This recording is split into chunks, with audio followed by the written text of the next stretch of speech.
या देवी सर्वभूतेषु क्रांतिरूपेण संस्थिता नमस्तस्ये नमस्तस्ये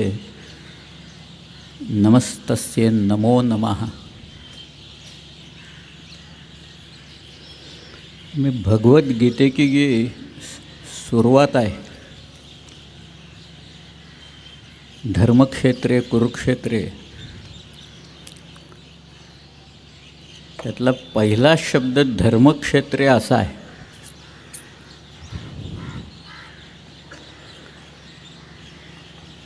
आणि लोक कसा गोंधळ घालतात त्याचं एक उदाहरण म्हणून मी सांगतो की विनोबांनी गीताई म्हणून त्याचा मराठी अनुवाद केला, पण तिथं त्यांनी तो धर्म हा शब्द वगळून टाकला। आजही बऱ्याच ठिकाणी ही प्रथा चालत आलेली आहेच, पण त्यांनी धर्मक्षेत्री म्हटलं नाही, त्या पवित्र कुरुक्षेत्री असं म्हटलं आहे त्यांनी तिथे। हे लोकांना या शब्दाचं का वावडा आहे हे एकदा लक्षात आलं चाणाक्ष लोकांच्या की मग कोडी उलगडायला लागतील सगळे। मला आठवतं आहे, मी एकदा, हे तर खूप जुनी गोष्ट आहे, मी त्यावेळेला कमिन्सचा रिजनल मॅनेजर होतो बंगलोरला। पुण्याहून फ्लाईट्स वगैरे असल्या काही नव्हत्या त्यावेळी, मुंबईहून एक इंडियन एअरलाईन्सची फ्लाईट बंगलोरला जायची, त्यामुळे मी सिक्युरिटी वगैरे करून तिथं बसलेलो होतो। नाही, सिक्युरिटीला जायचं होतं मला, तिथं आत सिक्युरिटी की अनाऊन्समेंट करत वाट बघत बसलो होतो। आणि एक युरोपियन मुलगी तिथनं हिंडत होती, पांढरी साडी नेसलेली होती ती, तिच्या गळ्यात एक शबनम बॅग होती, त्याच्यात काही पुस्तकं होती, अनवाणी होती, पायात चपला वगैरे काही नव्हत्या तिच्या। आणि ती मग ह्यांना भेट त्यांना भेट एक पुस्तक काढून दाखवत होती, काही कोणी घेतलं नाही तिच्यातनं। शेवटी मी एकटाच बसलो असं म्हणताना ती माझ्या शेजारी येऊन बसली आणि ती मला म्हणाली, have you heard of ISKCON centre? म्हटलं, yes, I have heard of ISKCON, I know Bhaktivedanta Swami Prabhupada. ती म्हणाली, why don't you buy this book, these are the lectures of Bhaktivedanta स्वामीची, असं म्हणून तिने एक एवढं पुस्तक काढलं जाडवर, फार सुंदर चित्र होती ते, त्यातली चित्र फार छान असतात त्या पुस्तकात। मी ते आपलं बघत होतो, ते काय सगळे भगवद्गीतेवरचंच सगळं निरूपण होतं। मी तिला म्हटलं, किती किंमत आहे याची? ती म्हणाली, 75 रुपये। मी गोष्ट 80 सालची सांगतो आहे त्या। मी म्हटलं, this is available for 1 rupee in Marathi. विनोबांची गीताई 1 रुपयाला मिळते म्हटलं। तिला म्हटलं, काढ कुठला अध्याय तुला काढायचं? तो उर्दू मुलं मधे शाखम काढला तिने, मी श्लोक म्हणून दाखवले आणि तिला अर्थ सांगितला। ती म्हणाली, same has been written by Swamiji over here. म्हटलं, दुसरं काय लिहिणार नाही तर, जे आहे तेच लिहिणार ना, आणखीन काय लिहिणार स्वामीजी? आपण हे 1 रुपयात म्हटलं आम्हाला मिळतं, तुम्ही 75 रुपये आमच्याकडनं इथनं काढता या सगळ्या ह्याच्यात। मग ती म्हणाली, आर यू अ प्रोफेसर? म्हटलं, no, I am an engineer. मी आत्तापर्यंत लोक बघत होते बरं का आमच्याकडे, बाकीचे सगळे काय चाललं आहे, यांचं एक बाबा बसला इथं आणि मग ती मुलगी तर। मग ती म्हणाली, okay, I will give you 1 पिरियॉडिकल म्हणून, एक बॅक टू गॉडहेड म्हणून त्यांचं एक पिरियॉडिकल दर महिन्याला काढायची, ते तिनं मला दिलं। आणि ती म्हणाली, next time when you will come please visit our centre. त्यांचं जुहूला एक सेंटर होतं। मग मी आपलं हो वगैरे म्हटलं, आता काय माझी जरा परिस्थिती नाजूक झाली होती एकूण सगळे पाहिल्यावर, पण तिला जाताना मी म्हटलं I will tell you about a coincidence. ती म्हणाली, काय? म्हटलं, I am born on the day lord Krishna was born. असं म्हटलं की नंतर तिनं गळ्यातले शबनम उतरवले आणि माझ्या पाया पडली तिथं. मला आश्चर्य वाटलं. आता म्हटलं 4-5 लोक बाबा बाबा करत येत आहेत की काय इथं पाया पडायला. मग तेवढ्यात माझी अनाऊन्समेंट झाली वगैरे अशी कारणं सांगत मी आत निघून गेलो. पण गीताई जी आहे किंवा गीता आहे ते आपण लहानपणापासून मुलांना शिकवत असतो. शेवटी श्रीकृष्णाचं जे आयुष्य आहे ते धर्मस्थापनेसाठीच गेलेलं आहे सर. मी पहिल्यापासून सांगतो आहे, अधर्मावर मात करण्याच्यासाठीच आहे, अविवेकावर विवेकानं मात करण्यासाठी, अन्यायाच्या विरुद्ध लढण्याच्यासाठी. आणि मुळात त्याच्यात हा जो अधर्म धृतराष्ट्र खेळत होता आणि त्याची मुलं सगळे खेळत होते, त्याच्या विरुद्ध श्रीकृष्णानं जे काही केलं तो खरं धर्म आहे त्यात. आणि त्याच धर्माचं पालन शिवाजी महाराजांनी तंतोतंत केलं. या भूमंडळाचे ठाई धर्मरक्षी ऐसा नाही, महाराष्ट्र धर्म राहिला काही तुम्हा कारण. मी भारतात बहुधा सर्व राज्यातनं गेलेलो आहे, पण मला केरळ धर्म, तमिळनाड धर्म, ओरिसा धर्म वगैरे असं काही कुठं दिसलं नाही. फक्त आपल्याकडे आहे. आणि ते सुद्धा राष्ट्र असं म्हटले बरं का. आपल्या राज्याला महाराष्ट्र म्हटले, दुसऱ्या कुठल्याही राज्याला राष्ट्र म्हटलेलं नाही.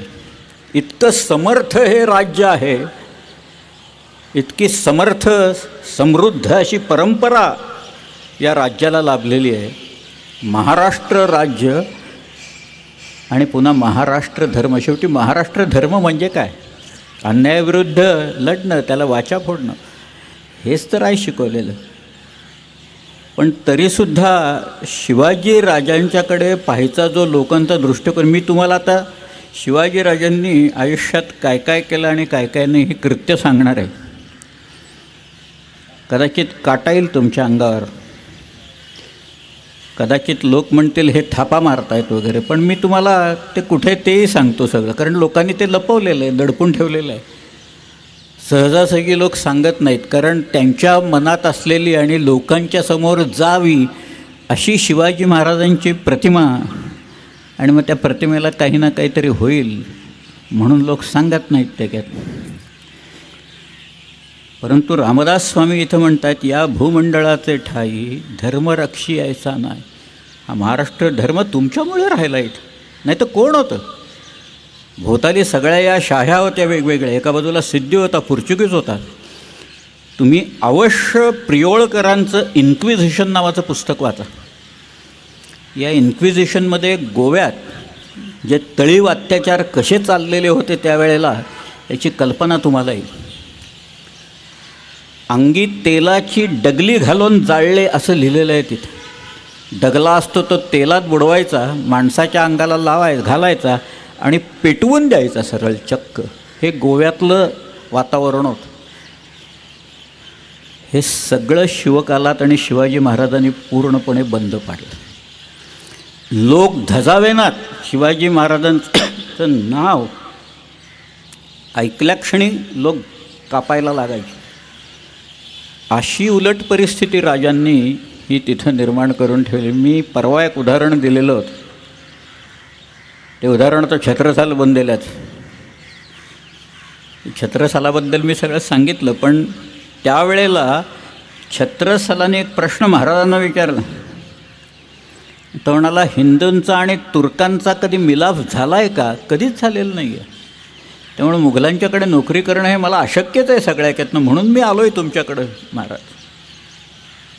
हे शिवाजीराजांना माहिती होतं म्हणून तो आला होता छत्रसाल. त्याच्यात उत्तरेतलं वातावरण फार भयानक होतं. मी तुम्हाला एकच अत्याचार सांगतो, पुस्तकातनं 100 अत्याचार वेगवेगळ्या प्रकारचे दिले, तर त्यातला एक फक्त प्रकार सांगतो मी. हे सगळे युरोपियन प्रवाशांनी पाहिलेले अत्याचार आहेत, इथल्या स्थानिक लोकांनी केले. की एका माणसाला पकडलेला होता आणि त्या माणसाच्या गुदद्वारातनं लोखंडी सळई घालून लोक ठोकत होते तिथे.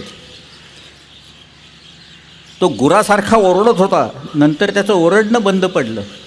शेवटी ती सळई इथनं बाहेर आल्या की नंतर त्याला मारायचं थांबलं. हा एकच अत्याचार मी सांगतो. औरंगजेबाच्या वेळेपासनं त्याच्याही आधीपासून मुंडक्यांचे मिनार करायची पद्धत होती. औरंगजेब विचारायचा मुंडक्यांचा मिनार केला का म्हणून. मिनारांची चित्रं आहेत, मुंडक्यांचे मिनार केल्याची चित्रं आहेत. औरंगजेब जो दक्षिणेत निघाला त्याच वेळेला दक्षिणच्या स्वारीला त्याला माहीत होतं की आपण मराठा कंट्रीमध्ये जातो आहे आणि लॉंग ड्रॉन बॅटल, इतक्या सहजासहजी हे युद्ध संपणार नाही आहे. म्हणून तो निघताना तो म्हणाला मला देवळाचा कळससुद्धा दिसता कामा नये कुठल्याही. त्यामुळे औरंगजेब ज्या वाटेनं आला त्या वाटेवरची देवळं ही पूर्णपणे पाडून नष्ट करण्यात आली. शिवाजी महाराज 1666ला सुटले आणि त्याच्यानंतर औरंगजेबाची एवढी चितू झाली, सगळे लोक त्याच्याकडे बोट दाखवून म्हणायला लागले याच्या हातावर तुरे घेऊन शिवाजी महाराज पळून गेले तिकडे. इतकी नाचक्की झाली की त्याचा राग औरंगजेबाने काशी विश्वेश्वरावर काढला आणि 69 साली काशी विश्वेश्वर भ्रष्ट करून टाकला. म्हणजे हिंदूंचं जे अत्यंत पवित्र स्थान विश्वेश्वर वाराणसीचा, की मी काल ज्याचं नाव सांगितलं स्लीमन, हेनरी स्लीमन, त्या स्लीमनने असं लिहिलं आहे की मी वाराणसीला बनारसला चाललेलो असताना माझं हृदयाची धडधड वाढली. याचं कारण मी या हिंदूंच्या सगळ्यात मोठ्या अत्यंत पवित्र अशा ठिकाणी चाललो आहे असं म्हणणारा स्लीमन कुठे आणि इथं मुंडक्यांचे मिनार रचले का असं विचारणारा औरंगजेब कुठे. शिवाजीराजांच्या या सगळ्या प्रकरणात हे मुंडक्यांचे मिनार बंद पडले. एक माणूस मनात आणलं तर काय करू शकतो त्याचं आपल्याच राज्यात घडलेलं हे ज्वलंत असं उदाहरण आहे. छत्रपती शिवाजी महाराजांनी याचा आदर्श घालून दिलेला आहे आपल्याकडे. शिवाजीराजे 57मध्ये उतरले इथं खाली तेलघट्टाच्या घाटातनं तेलबायला म्हणून किल्ला आहे, इथनं खाली आले, कल्याण भिवंडीला आले. आणि कल्याण आणि भिवंडी हे मी माझ्या मनातलं सांगत नाही आहे, हे मी शिवभारतातला सांगतो आहे. शिवभारत हा ग्रंथ शिवाजी महाराजांच्या आज्ञेवरनं परमानंद गोविंद नेवासकरांनी रचला. 31 अध्याय पूर्ण आहेत, त्याच्यात 32व्यात 9 श्लोक आहेत. शिवाजीराजे जिवंत असताना तो ग्रंथ रचला गेलेला आहे, कारण 74 साली हा वारला परमानंद. त्या परमानंदांनी असं त्याच्यात लिहिलेलं आहे की शिवाजीराजे कल्याण भिवंडीला आले आणि तिथं ज्या देवळांच्या मशिदी झालेल्या होत्या त्या शिवाजीराजांनी परत तिथं देवळं बांधली आणि तिथल्या काझी आणि मौलवींना कैद करून नेलं. आणि या मुलाचे जर का हे उपद्व्याप असे चालले तर आपल्या धर्मप्रसाराला अडथळा येईल, म्हणून अफजलखाना मी तुझी नियुक्ती करतो, असं एक वाक्य त्या आदिलशहाच्या मुखात त्या परमानंदानं घातलेलं आहे. मूळ संस्कृत श्लोक असा आहे, त्वया गृहीत्वा कल्याणम तथा भीमपुरीमपी. भीमपुरी म्हणजे भिवंडी. त्वया गृहीत्वा कल्याणम तथा भीमपुरीमपी यवनांना महासिद्धिनिलय किलपातिता. पाडून टाकले त्यांनी. आहे कल्पना याची कोणाला? शाळेपासनं आत्तापर्यंत पुस्तकात कुणी लिहायचं धाडस केलं आहे का हे सगळ्याचं? कवींद्राचं सगळं लोकांनी शिवचरित्र लिहित असताना वापरलेलं मात्र हे एवढं मात्र सोडून टाकलं. त्या एवढंच नव्हे, अजून एक सांगतो मी. 1689मध्ये मातबर खान या नावाचा औरंगजेबाचा एक सुभेदार कल्याणला आला आणि त्याच्यामार्फत पत्र अनेक गेली आणि काही आलीसुद्धा. त्याचा जो लेखनिक होता त्याचं नाव जेठमल. या जेठमलांनी ती सगळी पत्रं जी आहेत ती एकत्र करून ठेवली. 100 पत्रं आहेत. त्याला त्याने कारनामा असं नाव दिलं आहे. कारनामा म्हणजे कर्तृत्व, कार म्हणजे काम. कार हा फारसी शब्द आहे. कारखाना जे जिथं काम चालतं त्या कारखान्यात, कार सेवा जी चालती तिथे त्याची कार्य चालतं तिथं मुळात. त्यामुळं कारनामा जेठमल म्हणतात त्याला. त्या कारनाम्यात एक पत्र आहे, सज्जादा नसीनाने लिहिलेलं पत्र आहे. ते या मातबर खानाच्या मार्फत गेलेलं पत्र. त्याच्यात तो असं म्हणतो आहे की इथं कोकणातल्या सगळ्या मशिदीन मदरसे काफर बच्चांनी पाडून टाकलेले आहेत, म्हणजे संभाजीराजांनी. मी माझ्या खर्चाने शेणोलीला एक मशीद बांधलेली आहे, तर तुम्ही पैसे पाठवा, कारण परागंदा झालेले आपले लोक परत यायला लागले. तुम्ही पैसे पाठवले तर आम्ही हे सगळं परत बांधकाम आणि मशिदी बांधून काढू. पण त्यावेळेला संभाजीराजांनी इथं काय केलेलं होतं याचं एका वाक्यात उल्लेख त्या सज्जादा नसीनांनी 1689च्या आसपासमधलं, कारण त्यांच्या मृत्यूनंतर लगेच संभाजीराजांच्या मृत्यूच्यानंतर लिहिलेलं पत्र आहे त्याचं. हे सगळं बाजूला ठेवायचं आणि शिवाजीराजे किती सेक्युलर होते हे दाखवायचा सारखा प्रयत्न करायचा. हे गेले असंच चाललेलं आहे सगळं. ही कृत्य काय सांगतायत मग? शिवाजीराजांची ही कृत्य ते सेक्युलर आहेत असं सांगतायत का कुठं काही? नाही. अहो, हा एक राजा जर का झाला नसता तर एव्हाना सगळ्यांची सुनता झाली असती, असं भूषणाने म्हटलेलं आहे. कविभूषण असं म्हणतो आहे. मी तुम्हाला अख्खा त्याचा श्लोकच सांगतो, चला त्याचा. किबले की ठोर बाप बादशाह शाहजहाँ ताको कैद कियो मानो मक्के आग लाई है. बड़ो भाई दारा हाको पकड़ी के मारी डरो मेहर हूँ नाही माँ को बड़ो सगा भाई है. बंधु तो मुराद बख्श बादी चूक करीबे को बीच ले कुरान खुदा की कसम खाई है. भूषण सुकवी कहे सुनो नवरंगजेब एतो काम किन्हे तेव पादशाही पाई है. आणि दुसरा आहे, देवल गिरावते फिरावते निशान अली ऐसे डूबे राव राने सभी गए लपकी. गौरागन कती आप औरन को दे ताप आपुनी ही बार आप मारी गए दबकी. पीरा पैगंबरा दिगंबरा दिखाई देत सिद्ध की सिद्धाई गई रही बात रब की. काशी हो की कला गई मथुरा मसीद भई अगर शिवाजी न होत तो सुन्नत होतं सबके. असं लिहिलेलं आहे. हे सगळं लपवून ठेवलेलं आहे, लोक दडवून ठेवलेलं आहे. तो असं म्हणतोय, देवळं पाडून टाकलेली आहेत, देवलं गिरावत फिरावते निशाना आली. त्यावेळेची परिस्थिती काय आहे ती तो भूषण सांगतोय. उत्तर प्रदेशमधलाच आहे तो.